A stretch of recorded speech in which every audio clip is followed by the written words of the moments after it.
everybody. Welcome to this Super Bowl edition of What the Football. Suzy Shuster in LA, Amy Trask in Las Vegas. As always, we are brought to you by Game Time. This is the fast and easy way to buy tickets for events near you. Right now, all of the users get $100 off when they buy a big game ticket with the code Vegas100. Game Time is the ticketing app that gives you complete peace of mind with your purchase. Find last-minute seats, exclusive flash deals, sponsored deals on tickets for football, basketball, you name it. Take the guesswork out of buying those tickets with Game Time. Right now, like I said, $100 off a big game ticket with Vegas 100 as the code. That's VEGAS 100 for $100 off a big game ticket. Or if you're not going to the game, use the code WTF for $20 off of your first purchase. Download Game Time today. Last-minute tickets, lowest price guaranteed. Amy, great to see you. It feels strange to be here in the studio without you. I miss you. Oh, thanks, honey. I miss you too. But let's get right to it because let's face it. Everyone's asking me who's going to win the game. And I always say the same thing. I never prognosticate. I'm a reporter by nature. I like to ask questions. I like to interview, and I like to look at storylines. So I never say who I think is going to win. Instead, I like to talk about the storylines that I think are most interesting, and I'll be curious to hear yours as well. But the one that's sticking out to me is everyone is spending the week talking about Patrick Mahomes and Tom Brady and comparing the two quarterbacks, who, by the way, in so many ways couldn't be different except for the potentiality of rings being accumulated, Amy. And to me, the story might be instead comparing Tom Brady to Brock Purdy. And you've been vocal about your thoughts on Brock Purdy as he's progressed over the season. You had a great offer for ice cream this week in Vegas, and I'm sure that he will avail himself, if he can, for your offer to meet him with that said ice cream. But, you know, I just think about it. I think about these two quarterbacks who had such similar approaches and similar ways to become who they are right now. Obviously, Tom Brady, 199th in the draft, in the 2000 draft, and, of course, 6 quarterbacks who went before him. And as a Patriots fan, anybody who knows me knows that I'm a Patriots fan. Like every woman who ever grew up in New England, we thought Drew Bledsoe was the greatest. And when he got hurt and Tom Brady ascended, no one knew what to expect of Tom Brady. He was a veteran quarterback from Michigan, and he came in because of injuries and won the Super Bowl in his second full season in the NFL. Here's Brock Purdy, who came the same way, of course, behind 2 quarterbacks. And he was Mr. Irrelevant. He wasn't drafted 199. He was the dead last pick. And I thought about the irony of Brock Purdy's first start coming against Tom Brady in San Francisco, only the second time that Tom Brady had gone and played in San Francisco, where he is from. And I just thought about how ironic it is that we're having these conversations now. If you look back at that game on December 11th, 2002, you know, Brady had all these fans in the audience and he in the crowd, and it started the day with Brock Purdy's dad, Sean, crying as he watched his kid take the field, and ended the day with a win and a 35-7 win over Brady's Bucks. And here we are now wondering if Brock Purdy can win the Super Bowl in his second full season as an NFL professional. And I'm wondering why there's such a discrepancy in how we look at Purdy. And Amy, I talked to Kurt Warner last night. I said to him, what do you think about these comparisons? And I'll be curious to get your thoughts in a second. With how you came, how you were undrafted, people weren't assailing Kurt and wondering if he was good enough when he made his way to the Super Bowl and of course, with the greatest show on turf.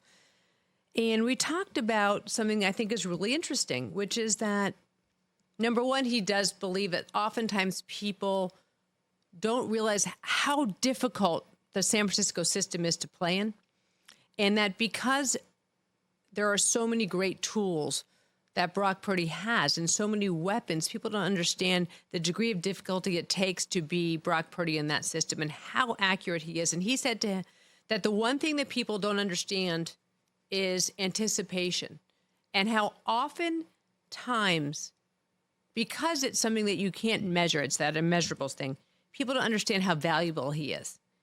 And I thought that was really interesting. He also said something that I thought was fascinating, which was the idea that, you know,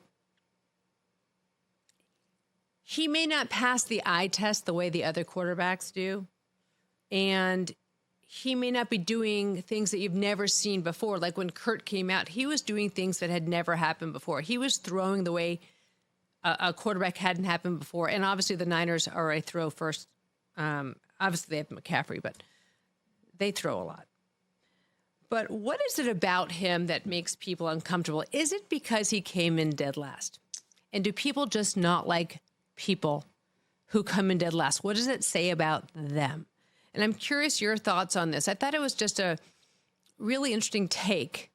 Is it that people are uncomfortable with Brock Purdy because he was picked last? Are they more comfortable with Kurt Warner because he wasn't picked at all? What do you think? Well, I can't speak for everyone, of course, but I will tell you, I am never, ever, ever uncomfortable with someone who is picked last. I was always picked last. I am never uncomfortable with someone who's not picked at all. There were many times I've not been picked for something.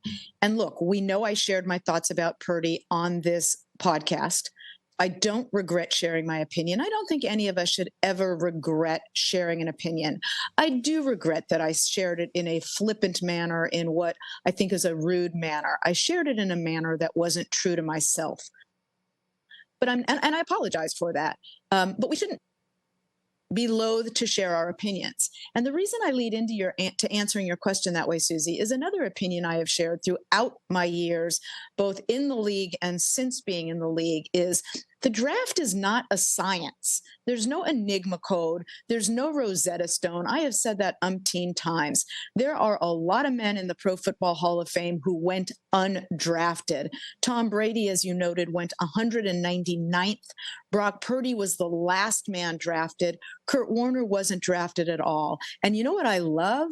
I love when players who weren't drafted, who were drafted 199th, who were drafted last, prove everyone to be wrong. So I don't know of anyone who doesn't root for those who are drafted last or not drafted at all. I do root for them. I always have. And by the way, sharing my opinion, again, regretting the way I shared it, not that I shared it, doesn't mean I don't want to see him succeed. I noted after both of his playoff games, he does have, and I'll use French in this instance, a je ne sais quoi. There is ice in his veins, and that is so important.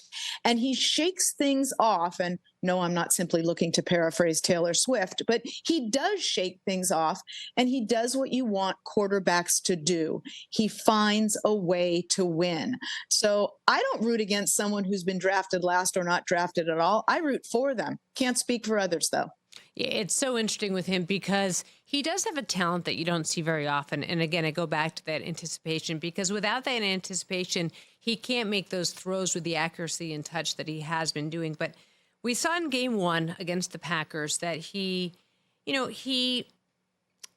last drive that brought the Niners back into play, he only made one throw, as Kurt pointed out to me last night, that wasn't a check down. So it wasn't he wasn't showing us how exceptional he was. It was in game two that he really used his legs and was able to manipulate the game into the win that as effectively as he did. And maybe that's what it is. Maybe it's just that he's not as consistent as some of these other guys. You can't pretend to go into this game and not think that Patrick Mahomes is the superior quarterback. He is who he is, right? We see it week in and week out. And I'm sorry. No, go ahead. Well, I was just going to say, you noted this earlier, Suzy. You wisely noted the comparison between Patrick and Tom Brady is a whole lot of rings. And that's the goal, rings. And we're going to see now who gets it done. And remember, the game is not simply about a quarterback. It's about defense. It's about other aspects. It is a team game. We were talking about it earlier. No matter what happens at the end of the game, if the Niners win, will people say it was because of Brock Purdy, or will they say it's because of the system? Will they say it was because of Brock Purdy's play, or will they say it was because of Debo, it was because of the Niners defense, it was because of McCaffrey? And I wonder how much of that is just not appreciating somebody blossoming the way that we're seeing him come. I just know from living in New England, nobody saw Tom Brady coming. And I just wonder, I'm excited for the game. Like I said, I never say who I think is going to win, because honestly, I'm not an expert. I'm a reporter. I love to observe and I love to ask questions, but I'm not an expert. I have no idea who's going to win. All I know is none of us have any idea who's going to win. But I like to root for storylines. And so for that reason, I'm finding myself a little bit rooting for the Niners just because I love to see him win this game. And I'd love to see a happy ending to this one. You know, I just think that, and I mean that saying, don't go to the comments and say I said happy ending. Jesus Christ, get your head out of the toilet, people. The only other thing I'll add, Suzy, for the kids that are listening to this podcast, because I have received a lot of feedback that there are young people who listen to this. If someone tells you you can't do something, prove them wrong. If you are the equivalent of drafted last or the equivalent of not drafted at all, prove them wrong. Yeah, it was fun because I got to have some time. I never get time to prep. You know, the way we do these on Tuesdays, half the time I'm running around between working kids, and Sundays, Rich is, Rich is like, in football fog all day and doing that 4-hour show. So I got time to sit here in the rainstorm in Southern California while I farm my kids out to Star Wars and just sit there deep reading about Sean Purdy, about his experience with baseball, his dad. And I got to read about him playing with Troy Percival, the Angels closer, because I covered the Angels for 3 years, and I just didn't know all these kind of really fabulous, interesting things about his relationship with his dad, that Brock Purdy wears 13 for Marino because his dad is a huge Marino fan. Ironically, he beat the Dolphins the week before he beat Tom Brady back a couple years ago. And I just thought it was so funny to think about the fact that here's a kid whose father was the same way. He was a baseball player, a minor league player who never really made it, but he had that same steadfast ability to make things happen. He just couldn't get to the next level. And here's this kid taking Super Bowl stage for the very first time in his second full year as an NFL player, coming off of an injury. And, there's just so much talk about the Niners defense and about Christian McCaffrey and Debo. And then I just thought I would take this opportunity today just to share like how much fun it was to sit there and read about him yesterday. And I love watching the Chiefs play. And I say that as an AFC person. But yeah, I kind of have fun. I'm looking forward to this game on Sunday for this storyline in particular. Aim, you have you've got great experience with what it means to take a team to a Super Bowl from the business perspective. And one of the many reasons why I love doing this with you is that you're the only woman I know that could actually share this kind of experience. What is it like bringing a team to a Super Bowl? Well, we had a challenge that no longer exists in the league, and I hope never again exists in the league. Our year in the Super Bowl was the year that they did not give teams a week off between the championship game and the Super Bowl. That has never happened again. And for love of ice cream, don't do that again, league. We finished the game, we won the championship, and it was boom. Everybody was going, celebrating and going out to dinner and going out to drinks. We all went straight back to the office, not a complaint, just sort of letting you know the rapidity with which we had to move.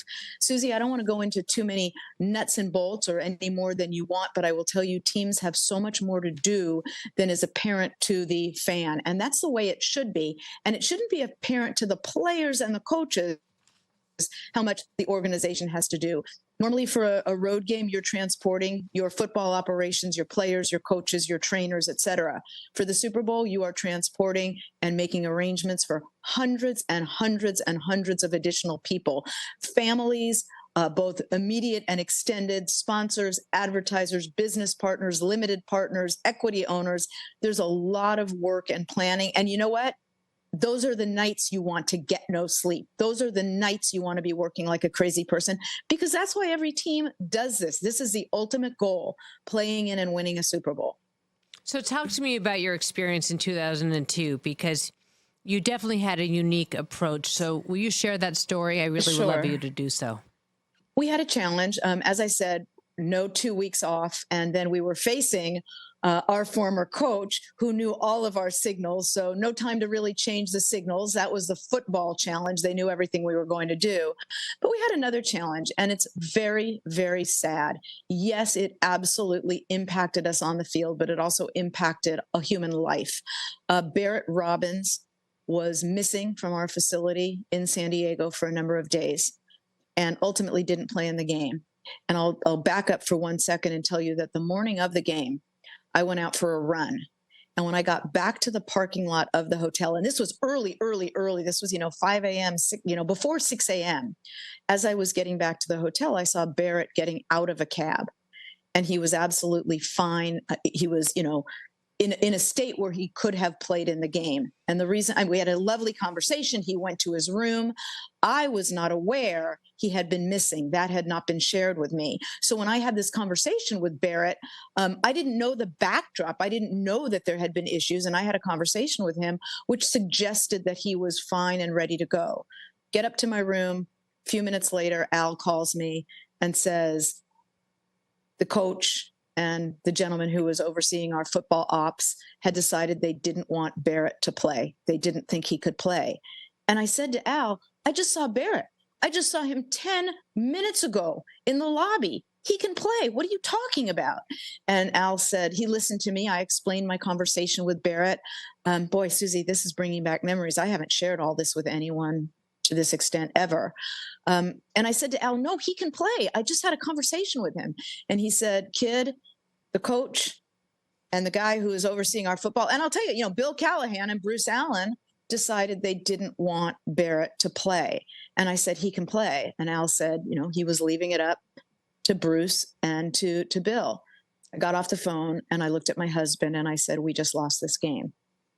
And Why? he said, why what? wouldn't they let him play? Well, let me just finish why I said, if I could.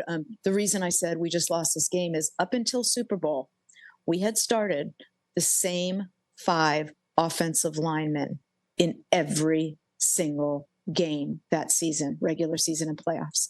And our offensive line was a well-oiled machine. And I knew that when we sat Barret, that I thought we'd lose the game. Their view, and I haven't discussed this at length with Bill or Bruce since then, was that he had gone missing and they didn't think that was the right thing. And of course, it's not right for someone to go missing, but Barret had medical issues, which I think should have been taken into account. And they didn't believe he should be able to play with the team. And the point I made to Al, and I make this point a lot, when you sit someone because you're disciplining them or don't believe they should play because of some sort of behavior, you're not just disciplining that player, you're harming the whole team. So yeah, maybe you wanted to sit Barret because you didn't think Barret should play because he had let his team down. And again, there were medical issues associated with it. But irrespective, when they chose to sit Barret, they harmed the whole team. I can't imagine what that was like. And then how you answered the team. And did the team want him to play? I can't answer that for you, Suzy, because I was not involved in those meetings. As I said, I wasn't even made aware that Barret had gone missing. Hell, I'd have gotten in a car like Nancy Drew or Harriet the Spy, and I'd have gone looking for Barret had I known. But the first I learned that he had been missing was when Al called my room and said, they decided they don't want him to play because he had been missing. And I said, what are you talking about? I just saw him. He's fine. He can play. And again, many people were angry at Barret. And of course, he should not have left the team, but there were very sad medical issues. And the thing that bothered me the most is by sending him home, that didn't just punish Barret. That punished everyone in the organization. Yeah, no kidding. No kidding. We all know how that game ended up. Amy, just before we lose you in a minute, I'm just curious of what you think it's like from your perspective for the Chiefs and for the Niners this week as they try to keep their team under wraps, especially in Vegas. Right. The good news for them is they're nowhere near the Strip. They're nowhere near anything. They are at a distance. But keeping your team, under wraps, to use your expression, that's the goal of both organizations. I used to say on road trips to our team, whether it was for a regular season or playoffs, I'm like, don't you guys just all want to stay in and we could play jigsaw puzzles or we could play Scrabble? And the players would look at me. They're like, Aim, we're okay. We're not going to get in trouble. But no, we're not going to do jigsaw puzzles or play Scrabble with you. But the goal of every team is to keep those players in the room playing doing jigsaw puzzles or playing Scrabble. And I'm using that facetiously, but yeah, you don't want your players out and about. Yeah, insane. Do me a favor here. I'm going to take Chris Fowler. He's coming next on What the Football. I'm going to take this interview because obviously you are in Vegas. But yay! Stay safe this week. Play a lot of Scrabble. Don't do anything I wouldn't do. I'll think about it. I will never do anything you wouldn't do, Suzy. I'm not sure I would do some of the things you would do. You're a lot braver than I am. Oh, stop it. You're insane. Have a terrific interview, and thanks for looping me in from Vegas. Always have fun on your pregame show, and we will talk to you from studio from right next to me on my left-hand side next Tuesday. Can't wait. All right, bye, Aim. Bye. Before we get to Chris Fowler, I'm going to tell you about Game Time, because as I tell you guys every single week, I'm the one who buys all the tickets. So I'm constantly trying to buy tickets to concerts and performances, what have you, but Game Time makes it so easy. Right now, all the users get $100 off when they buy the big game ticket with the code Vegas100. Take the guesswork out of buying tickets with Game Time right now. All Game Time users use $100 off a big game ticket with the code Vegas100. Restrictions apply. Visit GameTime.co for terms. Download the Game Time app. Use the code VEGAS, VEGAS 100 for $100 off a big game ticket. Or if you're not going to the game, use the code WTF for $20 off of your first purchase. Download Game Time today. Last minute tickets, lowest price guaranteed. Well, guys, I was lucky. I called my friend Chris Fowler and said, can you do me a favor? Because you've got nothing else to do in all your spare time, Chris, but to come on the What the Football podcast. But as usual, you did not let me down. And I'm so happy that you took the time to be with us this week. Thanks again. I have nothing better to do, I promise you. I have other things to do, but nothing better than this, Suzy. So happy to be here. Hardly. It's called Time with Your Wife, Jennifer, who I love obsessively. But that being said, Chris, I'm so excited for you with this being your first Super Bowl that you're calling on ESPN. And I'm just curious, and I know who you're going to want to say, okay, yes, it is the Super Bowl that you're calling for New Zealand, right? Correct? And for Australia. So and Australia. Very specific. And also, don't forget the cruise ship people. If you're on a cruise ship somewhere, you all, apparently, I'm told, you also get our feed. So we're speaking to the Pacific Princess and the Disney Cruise Line and I don't know what other cruise companies are because I don't take cruises, but I'm sure they'll have a good time and they'll carve out 3 hours for us on Sunday. I can't even imagine you on a cruise of all people. I know you would you'd avail yourself of the spectacular gym, maybe not the disgusting buffets. I don't think I'm going to get any endorsements from cruise lines after this one, but that's like, okay, between you and me, my biggest fear is being stuck on a cruise, but that's a whole different conversation for maybe a different podcast. You just ruined your own endorsement. You just ruined your own endorsement. I said nothing about it since Disney owns cruise ships. I said nothing. Well, you're smarter than I am. I'm a free agent, man. I can kind of blow my bridges wherever. I've done a good job of that myself. But anyway, Chris, what's it like thinking about this? I mean, you love sports more than almost anybody I know, but it's still the Super Bowl. You've called the biggest stages in the world between tennis and college football, but this is that much bigger. So how are you approaching it? Like it's going to be fun. I mean, it's one of those but things. It's New Zealand, Australia cruise ships, but it's the Super Bowl. But it's not the Super Bowl seen by 110 million people here. So it's just a different broadcast. It's I don't feel the least bit pressure. Working with Dan Orlovsky, Louis Riddick, that we've done 6 NFL games, so we're comfortable with that. The preparation is not going to be that difficult, and I'm going to have a nice time in Vegas, and I'll be ready for the game on Sunday. But it's so different, as you know, from doing this event where you feel a different weight of responsibility. I mean, look, the audience will be really, really excited when the Chiefs get a 3rd down stop and the Niners have to punt, because Mitch Wishnowsky will run out there, and he's an Aussie, as you know, and they love their punters. So they root for scoreless tie with 12 punts. I'm kidding about that. But, so we know who the audience is. I watched a lot of Super Bowls in Australia because it always was taking place on the Monday morning after the Aussie Open. So for years, I'd either watch in the airport lounge, or if I could get to Sydney in time, I'd watch at this bar in Sydney that I like to go to. And so I know who I'm talking to when I'm doing this broadcast. So it's kind of fun from that respect. Yeah, that's what I was thinking. You spend so much time there. You know the personalities, the senses of humor, the fact that these people kick every sort of ball they can possibly kick by young ages because they love that aspect of the game. So maybe you're perfectly tailored for that, but it's got to be so different when you're calling this game for a specific group of people other than calling these other events that you call on the biggest stages. How much more does levity come into this because you don't have the same pressure to be on that big of a stage, even though it is the biggest stage? I mean, there might be some levity. I don't consider myself professionally funny, so I try to stay away from attempts at outright jokes.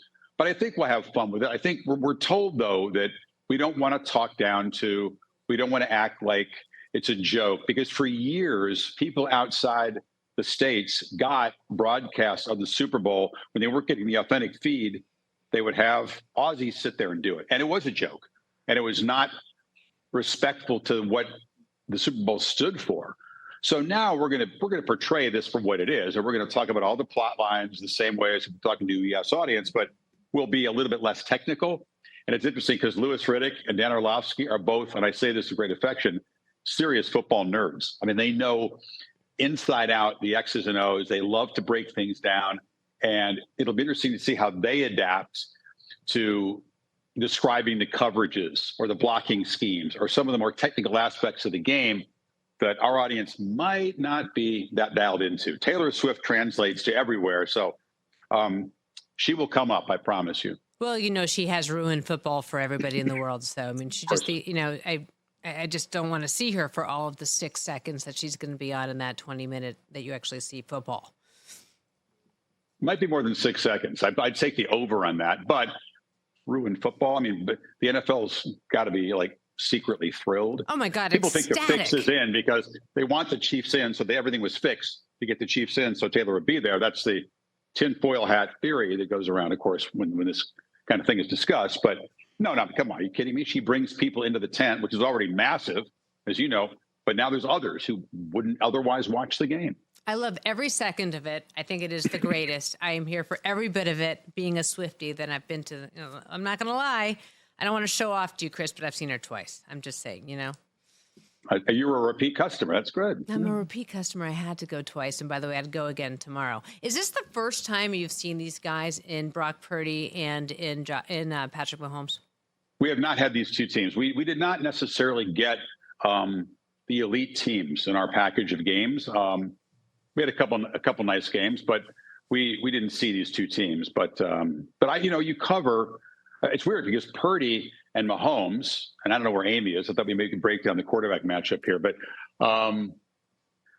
we say it with affection.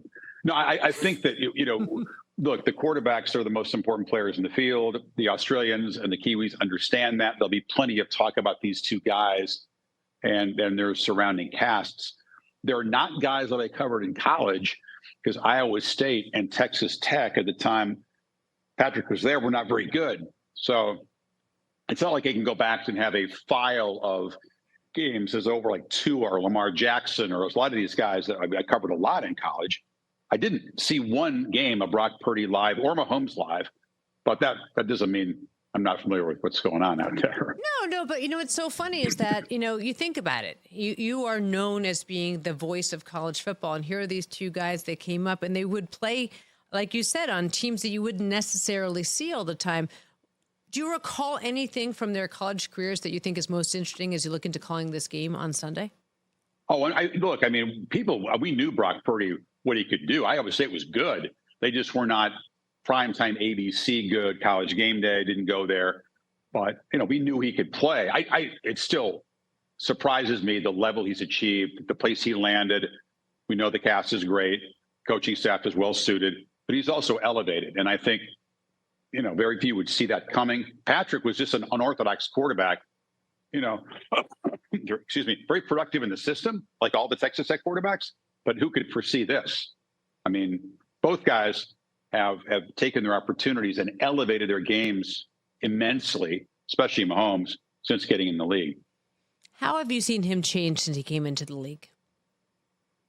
I don't know that he's changed a lot. I think his decision-making, like anybody that makes mistakes built around the bravado of playing the position, he learns, okay, let's throw fewer interceptions. Let's take a little bit less risk. Let's protect ourselves better. But I think Patrick came in, and you don't want to coach all of that out of him, right? You want him to have that creativity, that swagger, let his instincts run out there. And I have seen him play in person plenty of times from the stands and stuff. And, he's the kind of guy that you'd buy a ticket to see.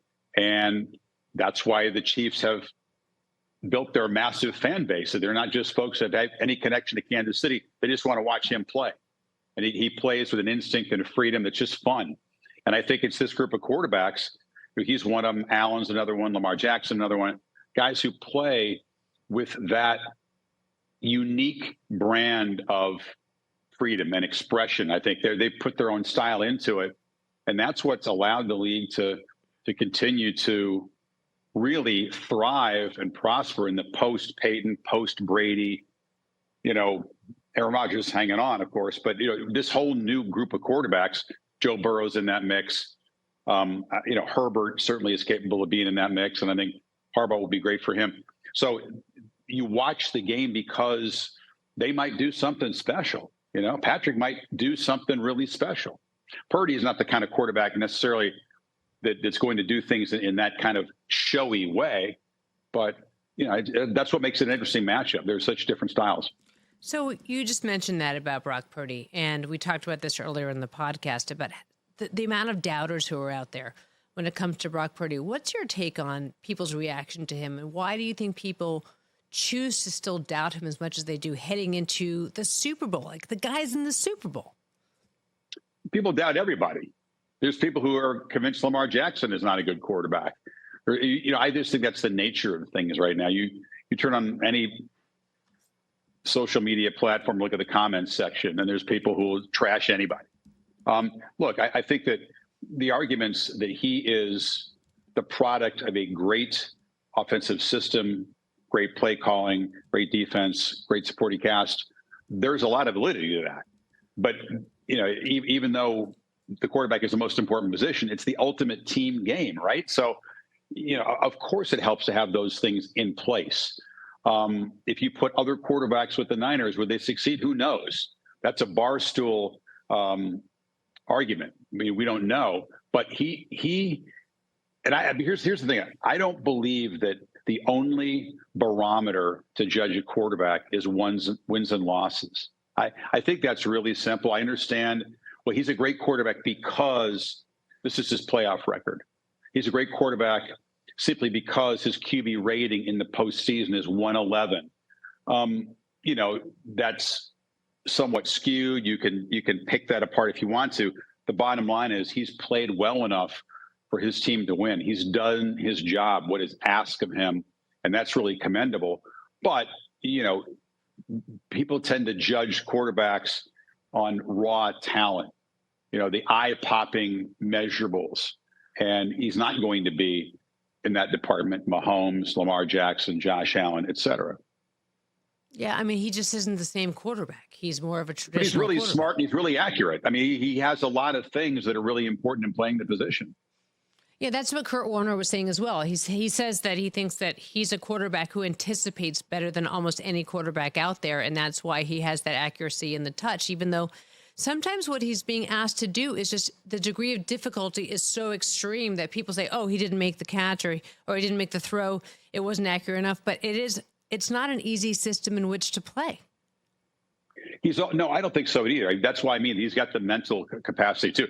I think too, look, I don't know if Amy has made this argument or not. I mean, when you have this kind of a season, it's just a fact. It's not slagging him, but luck plays a role in that.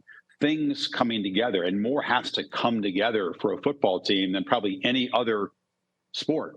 And whether the opponent drops a couple of interceptions that they should have made, whether or not a team makes a field goal or misses a field goal. I mean, so many things go into a win and a loss that to say a quarterback is great because when he started, his teams won this many, to me is a little too simplistic. But listen, he's been a little lucky. He's been really clutch. He's sneaky athletic. As you know, he scrambles strategically. He's not going to be one of the great scrambling quarterbacks like the other three guys I've talked about, but he can get you 8 yards and a first down when you need it. And he's done that in the playoffs at big moments. And he's been smart and tactical and fearless when necessary when doing that. So I give him a lot of credit. I mean, let's see how he does in the biggest stage in American sports. And then it'll be a conversation, whatever happens after that, I'm sure. How much of the negative chatter is just because of where he was drafted? Well, there's always doubters, right? I mean, when you come into the league as Mr. Irrelevant or just a low round draft pick, or your dear friend you mentioned, Kurt Warner. I mean, undrafted. So there's still people that think he wasn't any good. I think now Kurt carried that offense. Okay, that it's a little different when you are the trigger man of a very pass heavy offense, and you rely on explosive plays downfield, and that's the staple. That's the identity of that team. That's a little different than Brock's situation, or a lot of other quarterbacks who are an important piece of a very talented puzzle. So, but yeah, I think. Look, I mean, it's not just football. If you're an NBA guy who wasn't highly drafted, there's always going to be people, or a college football player who was highly recruited. It takes a long time for people to realize, yeah, he was a 3-star or a 2-star, but he can really play, because a lot of people were wrong. And I think that it's easier to believe that this guy sucks because he wasn't a high draft pick than it is to realize, even though it's often the truth, that a lot of people were just dead wrong about him and misjudged him, underestimated him. I mean, that's exactly my point that I made earlier. And it's just that the draft is not science. And you know this better than anybody because you watch these kids grow up. It's one of the reasons why I love college football compared to pro, is that you don't ever really know who's going to pan out. You can imagine. That question. I'm like, I mean, even your husband's asked me questions on his show. Rich, I don't know how good a pro he is, because translating Saturday to Sunday, I mean, sometimes it's very blindingly obvious. Like I do think that a lot of us were right about CJ Stroud.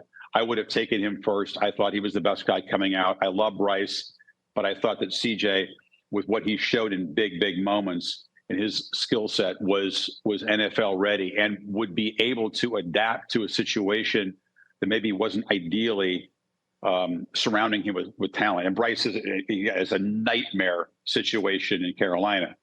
But most often when I'm asked that question, I just admit that, a lot of people get paid a lot of money to do it. And as you know, and Rich knows really well, they're wrong all the time. They're really, really spectacularly wrong every year. So, and you every year get to be at the Heisman, and you see sometimes the Heisman's pan out and sometimes they don't. You just don't know until the quarterback or the player gets a chance to play into a system. I mean, yeah, because the Heisman's a college award. I'll defend that until I die. I mean, it's an award of what they did in school. It is not projecting what they're going to do on Sundays. But I like it when they do well. Me too. I really do. I pull for those guys because you get to know them in the process.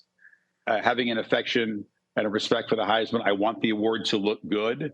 So when Lamar does well, or Baker Mayfield, or Kyler Murray, or Joe Burrow, I feel it's cool because I have a relationship with those guys. I become fans of them more than their teams, and I want them to kind of do well. So. Couple more minutes with you. Tell me about your week. What's it look like? How are you planning your week in Vegas? Well, it's hard to play concierge for people. You try to coordinate things, but as you know, everything is in demand. Everything is in short supply out there. Everything is super expensive. So I'm hoping to get to a party or two. I am going to take a hike because for me, Vegas is a lot more about being in nature than it is being at the blackjack table. I used to like to gamble a lot, maybe a little too much. I don't do much of that anymore. So I'll take a nice hike and some trails that are off the beaten path and feel some fresh air in the lungs. There'll be some good meals.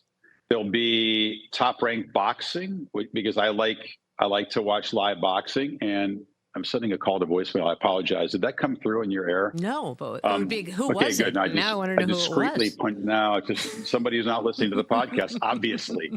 No, I think, I try to do other things outside of football. You too. I'm going to see you two at the Sphere. Very, very excited about that. I know you're going. Rich and I have talked about that. I've seen you two many times. I'm a huge fan of but to see him in this venue, that's Friday night. So there'll be some fun stuff. And, Kirk's out there and different people are out there that I'll bump into. So it'll be a great time. And in between all that, I'll prep for the game. And I got my chart here. Can you see my, nice. It's not out of focus, Yeah, but that's exactly the chart. Okay, It's so not you're very working on filled it. in yet. There's a lot of work to do on the chart, but we'll get there. It's a long flight out to Vegas. But Yeah. I think, as I said, would I do that if I were calling the game for CBS? Or no, of course not.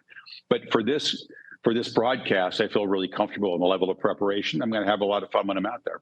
Oh, it's so great. Rich always does his charts on the way on the flight, so I know how I've seen that one before. And by the way, like you'd relate to this with Jennifer. Like I'm out there Wednesday, I'm back on Thursday.